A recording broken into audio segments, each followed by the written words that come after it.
onions. We got Connor in the house. Connor, how you doing, man? What's up, guys? Good to see you in person. Usually we're doing this on Zoom or over the phone. That was a pretty good Raftery impersonation, by the way. That was well done. Have you done games with Bill? I have. Raftery? That's what I thought. Yeah, it was. He played into the bit so well as you might imagine, because he does his man-to-man thing at the beginning of the game, and he goes, Bill Raftery, Connor, onions to start the game. So.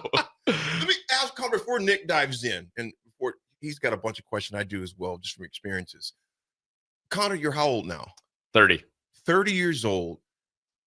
Do you still have moments when you're in a press box, you're next to a legend like Rafferty, or any other the personalities you're with? Do you ever just kind of on the microphone during a timeout be like, I get to do this? Totally. I mean, tomorrow will be that. This will be my first football game at Memorial Stadium. Oh, so wow. I've done volleyball there. Was here for volleyball day, but I had a coworker tell me this week there are a select few people in this world that get to sit on Keith Jackson's throne inside the TV booth at Memorial Stadium, and that kind of sent a chill down my spine, gave me some goosebumps, but.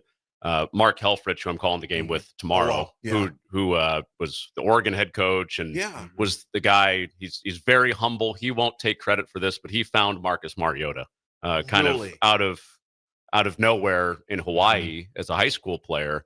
And the way that Mark sees the game, there are like 10 things I walk away from a game with where I'm like, I did not know that about football. Here's what's crazy about Mark Helfrich. This has been my favorite trivia question because when we get our media guides, when we talk to Coach Rule on Monday and stuff, they say the broadcasting crew on it, obviously. And so it was interesting because one of my favorite trivia questions to pass along to our listeners this week has been the last time Nebraska beat a ranked team was in 2016 against Oregon. And that was Mark Helfrich's team, unfortunately. He's probably not too happy with that being the statistic, but that's been a crazy trivia question this week on the station. I don't know if I will go there tomorrow. Please don't.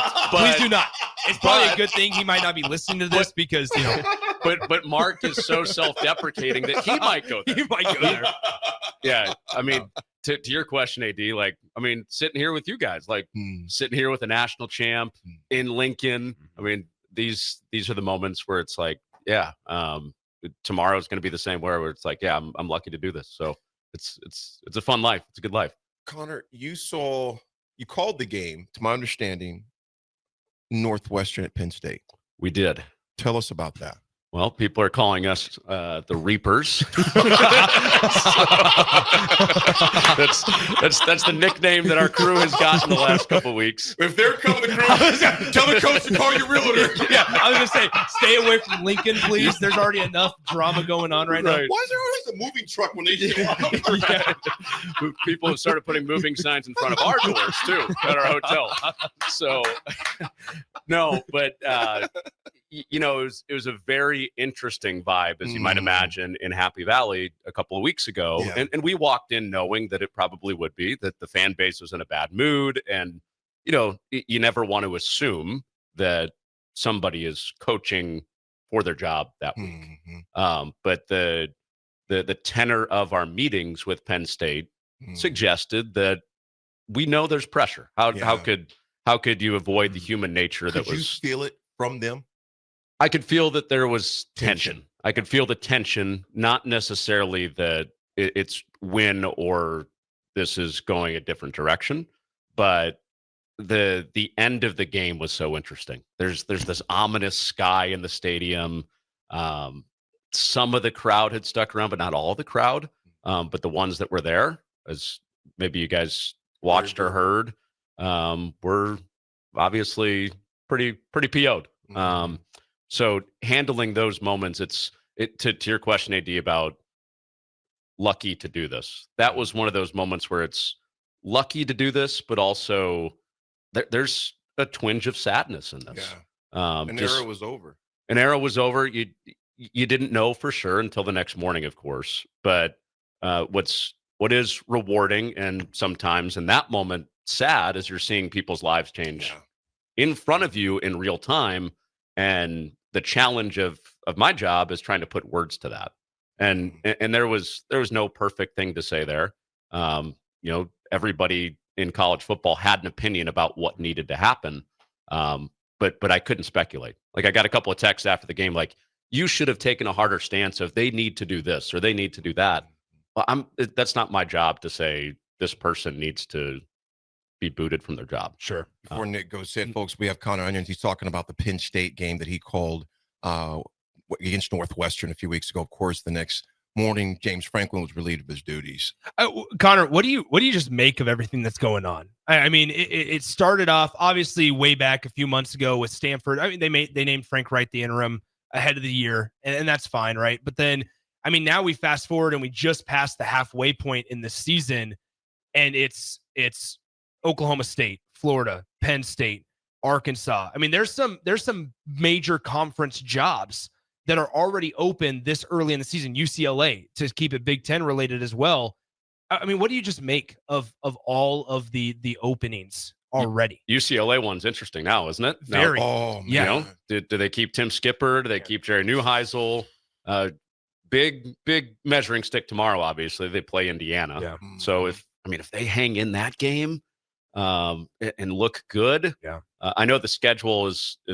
I mean, they've got the big hitters coming up later in their schedule. They still have to play SC and Nebraska. Yeah, right. Why are you laughing? Why are you laughing? No, they do. No, they do. No, you're right. Connor, do you mind to elaborate on that?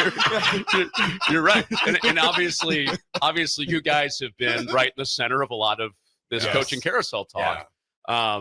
But yeah, I've heard it put as there are more jobs open than qualified candidates, which I don't totally agree with. Mm-hmm. I think Will Stein at Oregon is going to get a good look at a lot of these jobs. And a lot of the conversation has surrounded sitting head coaches. So Dan Lanning at Oregon right now, he wasn't a head coach before Oregon hired him. So I think there's going to be some of those types of people that are sitting coordinators that end up getting some of these power jobs and do well with it. So, but I think that the Florida thing last week really shows the state of where we're at. Yeah. They won their game against Mississippi State, and they fired Billy Napier. I get they didn't look good, and he's kind of been on the ledge for a little while now. Mm-hmm. But he won the game. And it felt so weird with earlier in the week as well, like the reports, and you never know how accurate they are.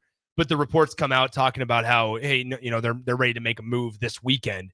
It kind of strong-armed them into whatever happens on Saturday. They could have won by 30, and it feels like you've kind of already made your bed. Now you got to lie in it. It's a weird feeling. It really was. The press conference after was interesting too, because again they won, and he's getting questions about his job. Right. So I was talking to our crew that's covering the game tomorrow about this. Can you think of another situation where the coach won the game and then they move on from him? And I don't know if you guys talked about that on this show, but I couldn't think of another scenario. I can't think of not the day after they won. Like, obviously they might have had some decent wins. End of the season, right? Yeah. It was a bowl game. Or bowl game, right? No, actually, Bo. Remember, I think Bo coached that bowl game.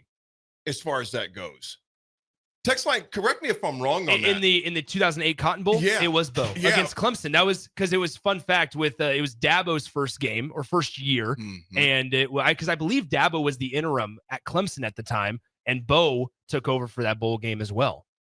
In I'll say modern in the past 15 years, Connor, I can't think of it happening. And one thing you mentioned, and Nick, I did say this, I believe, on Monday, because we were talking about, of course, Napier being fired, Norvell at Colorado State being fired. And, we're just saying that there's still, like you mentioned, there's a human side to this still. Regardless of how much money they make, you're still fired and the whole world sees it. Yep. If me and you get let go, if us get let go, you more so than us. But even though they would just be quietly in your space, they just call, you just don't report, just don't call games. Right. No one knows if me and Nick get fired, as far as that goes. Maybe a few people, but these guys are ostracized on social media.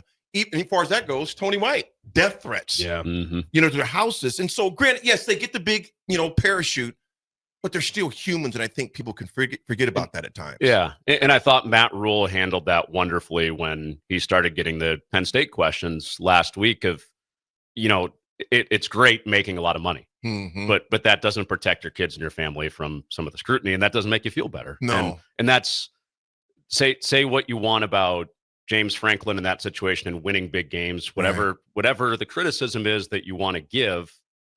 He still has 2 daughters. Yeah. He gave every ounce of his soul to Penn State for 12 years, and he deserves credit for that, and he deserves our humanity for that too. And it is crazy though, because then the very next week he's on a game day show and he's doing an interview, and you're hearing Nick Saban talk about how, hey, they were wrong for firing you. Like there's a lot of just back and forth overall, just with everything going on. It's fascinating. It's truly fascinating. Let's talk about tomorrow a little bit. Nebraska-Northwestern. This Northwestern team, Connor, they've beaten some teams. I mean, they're coming off of a shutout win against Purdue. They beat UCLA earlier in the season as well. I guess, and then obviously the big one against Penn State. This is a 5-2 Northwestern team in a season where we talk about coaches losing their jobs. David Braun might have saved his job this season, and David is a guy that kind of got thrust into the fire a couple of years ago. He was, and needs no reminder for Northwestern fans of this, but he was the Big Ten Coach of the Year his first year. Right, absolutely. Taking them to a bowl game in 2023, and he's meeting with him and spending some time around their program. The emotional intelligence of that guy is through the roof. Really? Just how he relates to his players, how he handles media, all of it is far beyond somebody that was, I don't want to say just a defensive coordinator, but he wasn't thought of as a power 4 head coach Heck no. 3 years ago. No. And he's grown so fast into it. But you think about the 5-2 teams in the country right now. We'll see 2 tomorrow, Nebraska and Northwestern. Notre Dame. Michigan, Notre Dame, Texas, Tennessee. Oh, wow. They're a bunch of notable 5-2 teams. So I know Nebraska fans understandably are upset about last week, but I don't know, just What happened last week? I guess 24-hour rule, right? Flush it. It was not a 24-hour rule here in Lincoln, let me tell you. I was able to get away for a few days. My psychology degree helped out by I'm just going to pretend that didn't happen psychologically, although I know it did. Kind of, let me ask you, what is a day before Nick? I know Nick's got some more too. What does a week look like for you, like when you come into an area to announce a game? Like, what does the schedule look like, the meetings, et cetera? Just give us a snapshot of view when you touch down in that city. For instance, when you touch down here, what does that look like up until kickoff? So I sit around with Nick and AD and talk about life. And here we are. I send AD back to his therapist. That's right. Because I brought up last week. I'm seeing onions.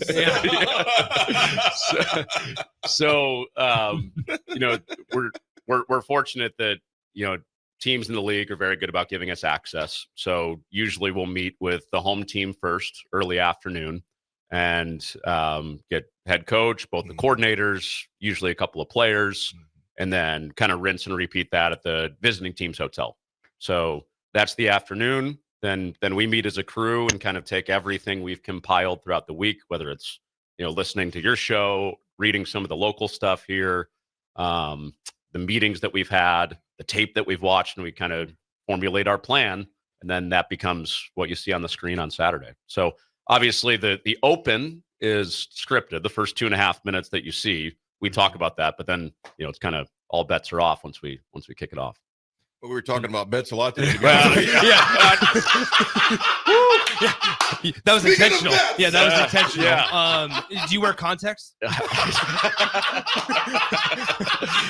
the Chauncey, how about the Chauncey Billups quote from the night before of "Let's see where the chips fall"? I was like, no, don't say anything about chips. Yeah. Don't say anything about anything.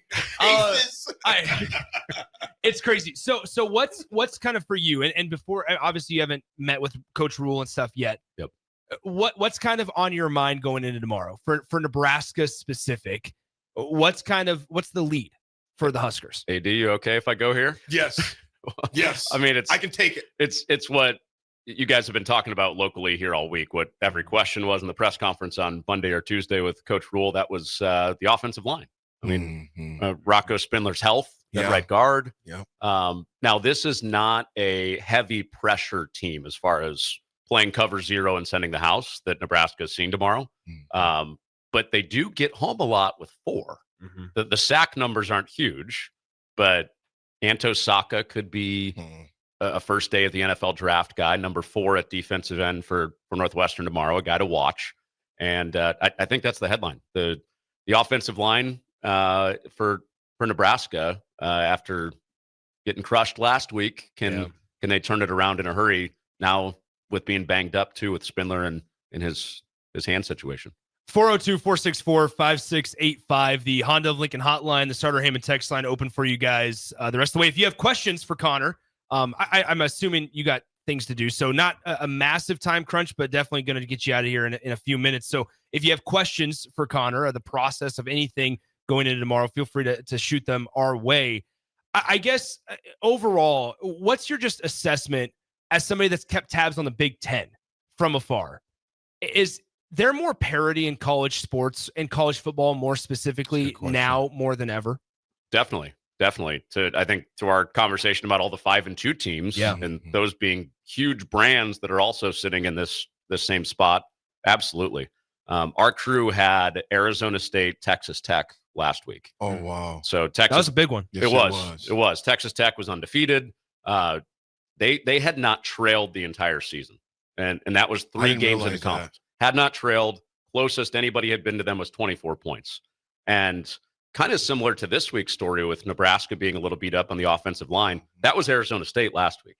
And I get it. This is not Nebraska versus the number 7 team in the country, but they're trying to pull a similar thing tomorrow. That's, you got some injuries up there. You're just beat up. You lost a game where you didn't feel good about it. And Arizona State beat them with a 3rd string center against the number 1 rush defense in the country. And we went into that game thinking like, gosh, a lot has to go right for Arizona State to win this game, even though they're at home. It's loud here. Kenny Dillingham has activated the Valley and really gotten them excited. But I think that was a perfect picture. What you're getting at, Nick, is, I don't want to be too cliche here, but really any given Saturday, who knows right now? Connor, the thing about Nebraska, the part that I'm most concerned about, and I was saying this before you got into the segment before, I'm concerned of just where their heads are at. There was a players only meeting called. Anytime a player, I was telling to Jeff Essink this morning at the gym, anytime you call, it's like when you call a family meeting, like at home, somebody messed up, or there's some serious things to discuss.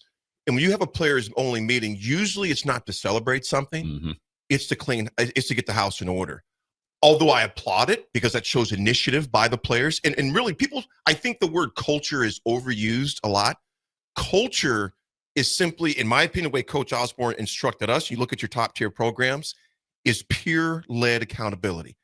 A coach yelling at you over and over again, it's like when you live next to a railroad track, you don't even hear the train anymore. Sometimes you can go, the coach is just white noise. When you have to look at your teammate in the face, that's different. So I'm hoping that was maybe the start of saying, you know what, let's play the way we know we're capable of playing, because they were much more capable of playing better than they did Minneapolis on Friday night. So hopefully that's the jump start, but that's something that concerns me of how they respond. Now you got me headed for my therapist, because you said family meeting, and I'm thinking, man, I'm getting grounded. Hey, tell me about it. I have to deal with this every day. Every day. But those are alarming, though. No, it's an apt point. It's a really good point, and I think I'm as fascinated as you guys are to see how Nebraska tackles tomorrow. I think that's the sign of where their attitude is at, and clearly that's been the message that's been put out there publicly from John Butler, from Matt Rule, is the quote I thought was telling about I'd boo us too if we're tackling ghosts tomorrow, as Matt Rule said earlier this week. So I think that will be the show of how much that resonated, that message that you're getting at. It's just fascinating because we've had to do a lot of, not damage control, I guess that might be the right word, damage control this week, Connor, to where we kind of have to recenter ourselves as consumers of Nebraska football, just because there's been so much of a roller coaster feel the last decade, really. And it is somewhat of the realistic approach of Nebraska's still 5-2. There's still a lot ahead of them. Now, the records might not be on their side. I'm sure you know this statistic from your prep work. Matt Rule is 1-10 in games while Nebraska has 5 wins. I mean, that's a record that as we get farther and farther into the Matt Rule tenure, it starts to become more glaring and glaring. Yeah. No, I read that or heard that this week, and was looking back through some of those games, and I understand as a Husker fan why you might have that here we go again feeling with back-to-back years of 4-game losing streaks at the end or near the end of the season after you get to 5 wins. I do feel differently watching this team. Obviously tomorrow, I think tomorrow is the pivot point. If you lose that game, then it really feels like here we go again. You talk about uncomfortability. I mean, that Oh man, I might travel again next it will week. be. I mean, you might just need to leave Lincoln. And somebody did ask on the text line, if Nebraska loses, do we blame Connor? So we're set myself up for that. Yeah, we're setting on this. Remember, if you have questions for Connor, we got a couple that we want to get to for our listeners before we let you go. Derek in a car says, Connor, welcome to Nebraska. Does the outside of our bubble crowd recognize Nebraska as a blue blood or not? Great question. My own adult children think I'm kidding sometimes when I talk about the glory days. Thanks. It's a great question, Derek. I think they do. I think they do, mostly in the sense of kind of the thing I hear all the time traveling around the country and covering the sport is the sleeping giant label with Nebraska. Of people are obviously very aware of what it was and what it's starting to look like on that 5-1 start. Getting Dylan Raiola opened a lot of people's eyes. I covered the high school football package for ESPN when Dylan was in high school, and covered him at Chandler, covered him at Buford in Georgia, and the shockwaves that sent around the recruiting landscape when he committed here, like people, that's the only thing they wanted to talk about for like a week. Was here comes Nebraska. So there's definitely the recognition of what this place can be nationally and what it can get back to. And I really don't think it's that far off from being there again. You know, Connor, Nick said something, and it's something we need to even clip as depending on how this game goes and just after the year goes. I think it was a very pointed point in that, why not win now? The time to win is now. Other programs, I can see you saying it with so much passion, like in July or something like that. Other programs have done it. Nebraska's time needs to be now. Why all the waiting? And you mentioned, what made me think about that thought was when you mentioned a sleeping giant. And I hear that all the time regarding Nebraska. What the hell's the alarm clock? I'm so tired of this giant sleeping. Yep. We can't say we don't have facilities. Nope. We can't say we don't have history. We can't say we don't have support.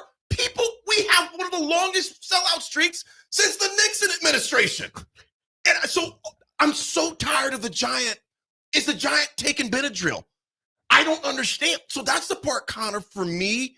And I'm not going to say I speak for everybody, but I'm going to say it pretty safely for a lot. I'm so tired of us being asleep when there's ample opportunities for us to say, you know what? And I'm not saying you're top 5 or top 3, but you have the tools to do it. The kitchen is full.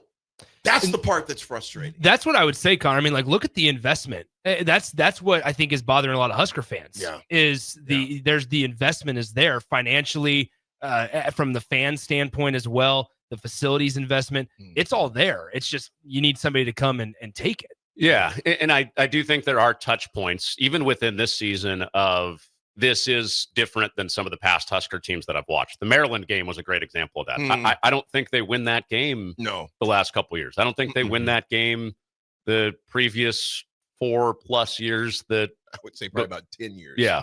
Really, they would have found a way to lose it. They would have found a way to lose that game. Even Michigan State, when that became a dogfight in the second half, same kind of feeling. I was like, oh boy, this is not going to go over well in Lincoln if this follows the recent history. Unnamed texter, I think they speak for a lot of Husker fans when they say there's no outcome to tomorrow's football game that would be surprising. It's not a great position to feel for Nebraska football.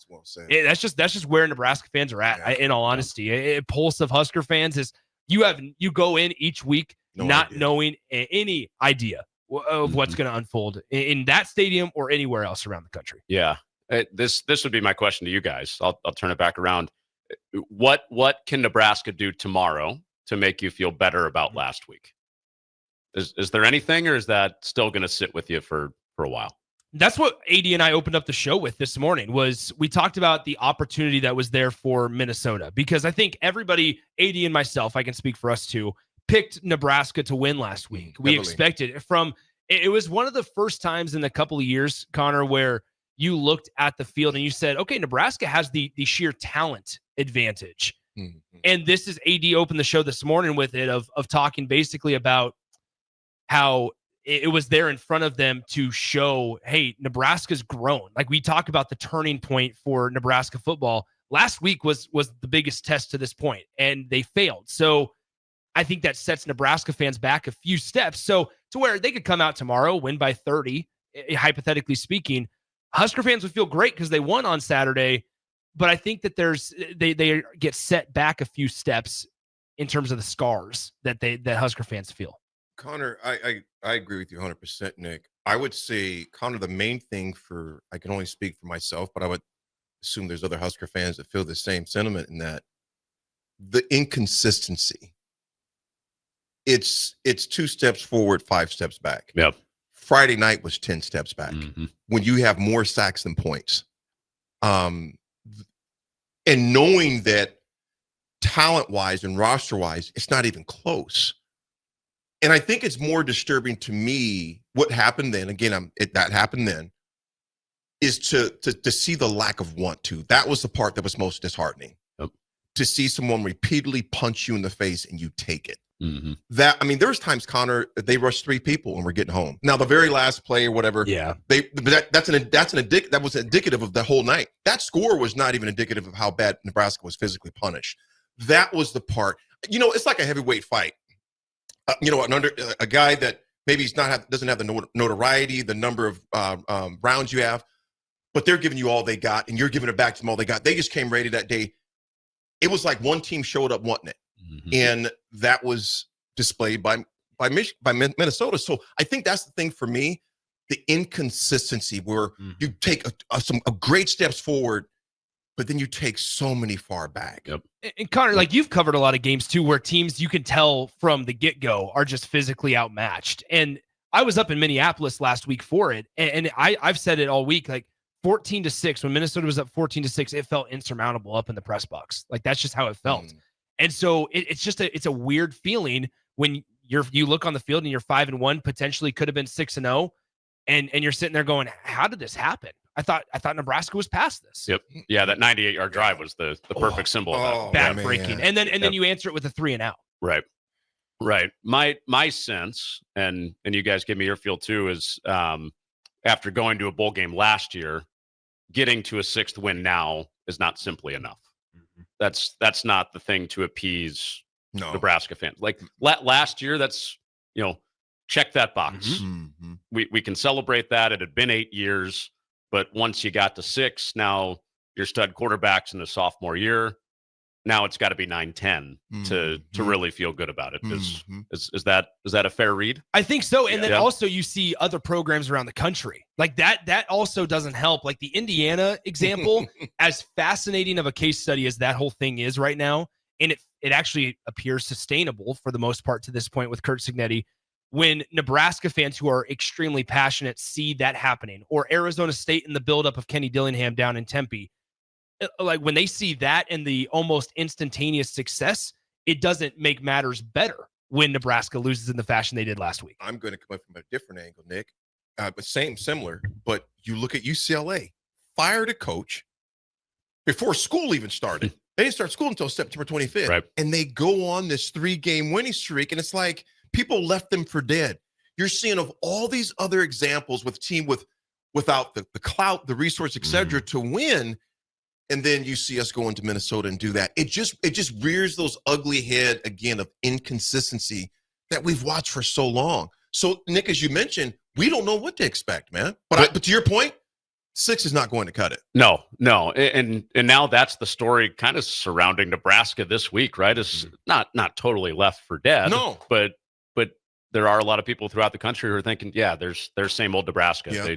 They get ranked, they have a dud, don't show up, and maybe we're headed down the same path as last November. But Watching some of the previous games, I really don't think so, but we get to find out tomorrow. That's what's fun about this. Connor, we're going to see, like I said, we know we have the physical attributes. We have all those other things. To me, it's those X factors. Do they have it in their hearts? That's the part we're going to see tomorrow, because you can't. That's measured by the effort you see on the field. And I've said this a number of times, Connor. There's people. I'm not saying they're not working hard, but are you giving 100% effort on every rep, every play? There's a difference. Yeah. And I that was not there Friday. I hope that changes tomorrow. And Nick, as you mentioned, those guys hear what's going on. Mm-hmm. They as much as say we don't read. Yes, you do. Yep. They're all on social media. They see it. They hear it. How are you going to respond? You can't tell me there weren't distractions last week. There's one major distraction last week. Massive. And to your point, AD, about tomorrow, the spine of that defense is going to be fascinating to watch. Judy, right over the center, right over the guards, because a lot of the best runs for Northwestern and Caleb Komalafe, their downhill running back, right up the gut. And they used a three-headed monster running back. Now it is. Yeah. As of last week, they've got Deshaun Reeder, freshman running back, who's actually their fourth running back, because Cam Porter, their captain and stud, is out for the year at running back. So Javen Wright, Elijah Judy, Deshaun Singleton, the spine of that Nebraska defense better bring it tomorrow, because they might run the ball 50 times. If Northwestern can run the ball 50 times, that matches up just perfect with Nebraska's strengths on defense, right? Anyway. Did we see it last week? All right, last question from our text line. Thomas in Lincoln asks you, favorite part about Nebraska. First time in Memorial Stadium for a football game. You were here for the volleyball match. You're here yearly for Big Ten baseball tournament. Favorite part about Nebraska when you get to come visit? I can't tell you how big my smile was when my bosses told us that this was the assignment this week. I've had people that I grew up with in the Chicagoland area that are lifelong Husker fans. Now, some of them are also lifelong Northwestern fans. So I can't tell you the size of that smile, just because of what I've talked with you guys on this show before. Is some of the formative moments of the early part of my career have come here in Lincoln. Yeah. One was Volleyball Day Nebraska, the Big Ten baseball championship, which Nebraska has won back-to-back years, and Husker fans have packed that place.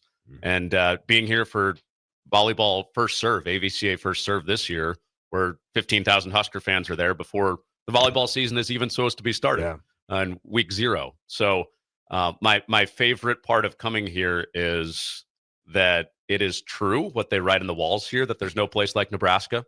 You go some places and it's like just a catchphrase, and it looks good in recruiting, but I really truly believe that. Now I've felt it from coming here, is that this place is special, man. So I was so excited to get my first football assignment here. I love it. So you guys don't know where you're heading next weekend or anything like that, right? We don't. We're on another 6-day pick. Gotcha. So we love those. Yeah.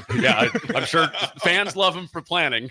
So, we love those. Working the games too. It's it can be challenging sometimes, but we find out usually Sunday morning or Sunday midday, like all of you do. Where you head? Yeah. There you go, Connor. Thank you so much, man, for joining us this morning. Definitely want to do it again. Hopefully the fans continue to treat you and your colleagues to an amazing experience here in Nebraska. Thanks for not throat punching me, guys. Yes. Don't bring up that trivia question to Helfrich either.